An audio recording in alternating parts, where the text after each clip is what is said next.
Hi everyone, I'm Mark from Triceratops and I will present you how to play Pachac Kuna. So first we have a look at the game components. What's inside the box? There are 54 terrain tiles, 24 where half of them are covered with black mountains, 15 that are mostly mountainous and 15 that only have a small part of mountains. There is one white village tile that will get placed in the middle of the board. There are 42 different demands which are stored in the handmade fabric bag. There are 57 resources, 8 pieces per color, there are 7 different colors and 1 single grey resource. There are 6 llamas, half of them are white, the other half is black.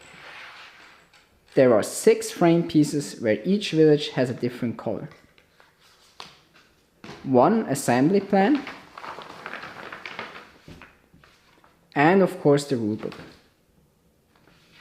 So how to set up the game? It's quite easy with the assembly plan. You place it on the table and then you just add the according tile on the map.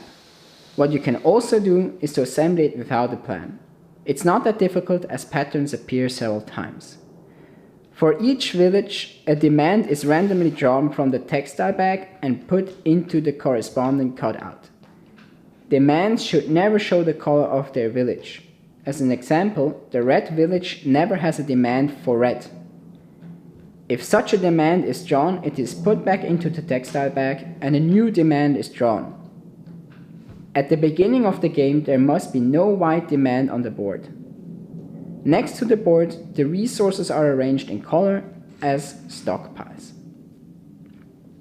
Now we focus on how to actually play the game. Each player decides on a color and takes one llama of their color, while all the other llamas are placed in stock. The 2 starting llamas are placed on the white village in the middle of the board and get a white resource on their back. The player with the white llama starts the game, while the player controlling the black llama gets a grey resource for balancing reasons.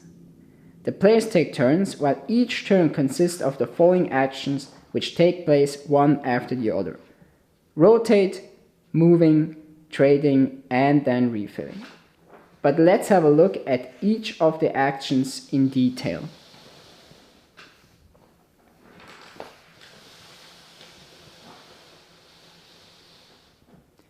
The first thing a player has to do is to rotate a tile on the board. A further rotation can be performed by the player by spending 2 resources from their personal supply. Tiles that are occupied by a llama cannot be rotated. The same counts for the tile that the opponent has moved during his last turn. The second action a player performs is to move. Important to note, the black llamas can only move on the mountainous black parts of the tiles, while the white llamas are only able to move on the flat, lower parts of the tiles. Each player has to move their llamas at least 1 tile. Only if they are located in a village they are allowed to stay several turns without being moved. When moving, the llamas may move to any terrain tile or village on the board that has an uninterrupted path from the starting point of the llama, regardless of its distance. However, if a village is crossed on the way, the llama must rest there for the rest of the turn. Except for the villages, llamas are not allowed to move on the frame pieces. Villages are accessible to both players and can be entered from 6 directions in the case of the central white village, or from 3 directions in case of the village on the frame pieces. It is possible that several llamas may be on one village or terrain tile at the same time. The third action a player can perform is to trade. With every llama that rests on a village after moving, the player can trade resources or buy llamas. There are 4 different cases.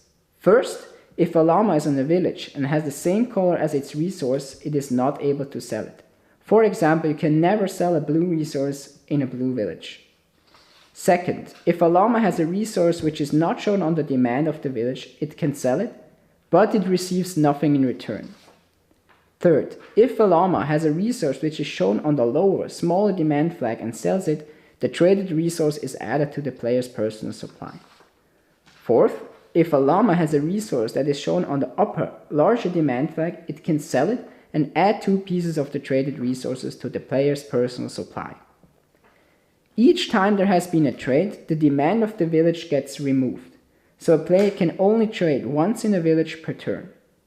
Remove demands are placed next to the board and do not return into the textile bag. If players receive a resource through a trade that they do not yet have, they put it into one of the 7 cutouts in front of them. Other resources of the same color are placed in front of the player.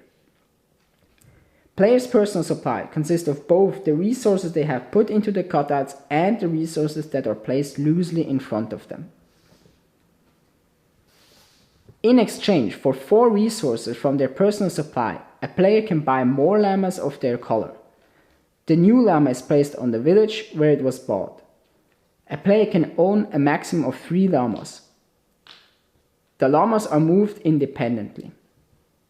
At the end of the turn, missing demands are renewed by random drawing, again following the rule that a demand must never show the color of the corresponding village. When the textile bag is empty, all used demands are added back to the bag. In addition, the player now equips all their llamas that have previously sold their resource or were newly bought with a new resource matching the color of the village. The game ends when the first player has at least one of each of the 7 resources, except for the grey one, and wins the game. Resources that are still being transported by llamas are not counted. That's already it. We wish you a lot of fun while playing, and thanks for listening.